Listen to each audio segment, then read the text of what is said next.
madaxtooyadii joogna guriga daahiryaala joogtaa miyiga xuduud مثلا ما دار يالك هاي مدبر كبعد درجات الوصول بالحالة الدرجة مرة والله أنا حالة الدرجة هرت هيدين كي يجوا حقوق لسنا ودن كشوي لكن وحلا خير بان ورجينيا الدرجة مركز تبان وخير بان ورجينيا هيجي في لنا سدي بري يقولادي معارض كحيد أيوة هذا اللي تكسر مركنا نروح الكفردي إن نروح هذا لنا هيجي في لنا وما هذا يتاس مثلا مدحوينه حد يروح جرا ان gobolkii awdaleed ka soo jeeday suldaan wabar waa jira oo isagu buuraha galay adiga ka ahaan madaxweynahan maxaad ka qabtaa isagoo ka arka kale wallahi taa anigu khalad baan u arkaa sabab uu galina ma jiro inuu wadankiisa joogo yahay oo dadkiisana la joogo way mudana madaxweyne markii aad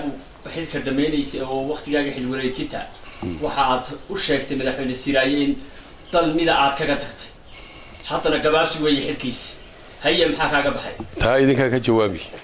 وركا تيشالينا إذن كهيا تنمانتنا إذن كهيا تيشالينا إذن كهيا ندي تنمانتنا إذن كهيا إذن كان جوابي تا أنا جاي ويديننا داير يا ركا يدلك استسراد مدحرك هاي حلف ودول الشيء تدخل حقوق المجلس مدحرين ديمقراطية حلف سد ديمقراطية ولا شيء واحد يجلس يسير ولا قصد بوقت قاعد كل شيء ما أنت شنت سنوات حلف ولا شيء ولا ما دكتورين دور شو إنه بوكس يسير دلك الرجال مثل الشخص من الكوريو حالات واحد مرسا شفت هذا غلط لا بدي يكون يسأل في كان يسأل تدور شو دلفت ده حلف كان جد بما مرسا ساد ولا كا محاكرة كلا تربت والله أنا تردد وحوي وحي وان مغلين للشري جوال أودجين بدحوين ولا سكيب وح لقوه شيء وحن كسورون لها وح لقوه شيء هالفريه ولا هالجورت وحياة شرعية أدري أبا أي كوريين ده واحد هذا جوال كذا كلها جورتي جو أنا قبل كي يقولينيان صفات شرعية يقولينيان لو أنا قاني وضد الله مريان وأنا قاني لكن بدحوين مجروا مثلا سلاية مثلا ما تهاي سكت ويديني أنا هي ويدين تاني هي ويدين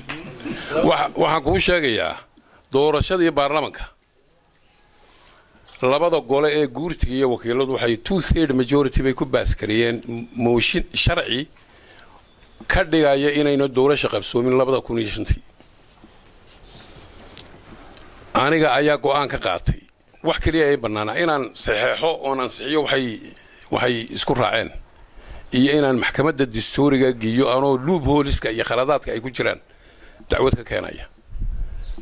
maxkamadda dastuurigan geeya ana la xukumay doorashadiina sidoo lagu galay marka jidad badan baa banaan hadii wax saxayo jidad loo maro oo sharci way jiraan فرقين دينا باش عالم كابا جرتا مدحوينه oo ay xataa xukuumadda iyo xisbiyada mucaaradka ama shirka muujiyeen arrintaas in beesha caalamku soo farageliso Soomaaliland gudaheedii de berigii hore bay ka casuumay imikana hadii soo farageliyeen dee ha aqbalaan